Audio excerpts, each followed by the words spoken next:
Someone had drawn a mustache on the Mona Lisa. There were rumors that old Dracula had lost all of his teeth and was now losing his fucking mind. The minimum wage was still too minimum. It was the century of the sea levels rising, rising.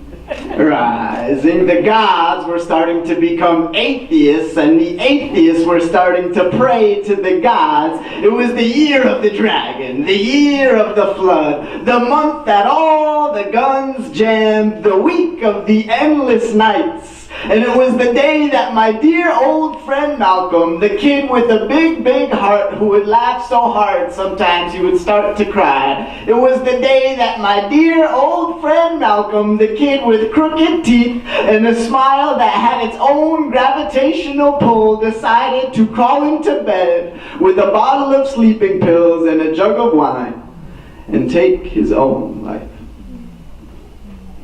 The last thing he posted on his Facebook page was, "There is another world, but it is hard to find." And I was thousands of miles away that day, living out of a car, wandering around this big, beautiful, crazy country of discount sales and halos, sleeping in Walmart parking lots, eating ramen noodles, trying to figure out why,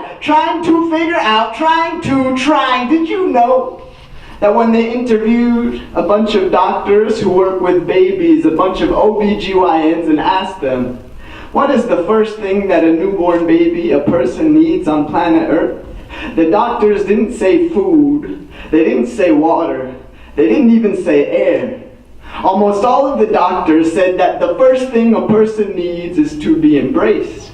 They need to be held.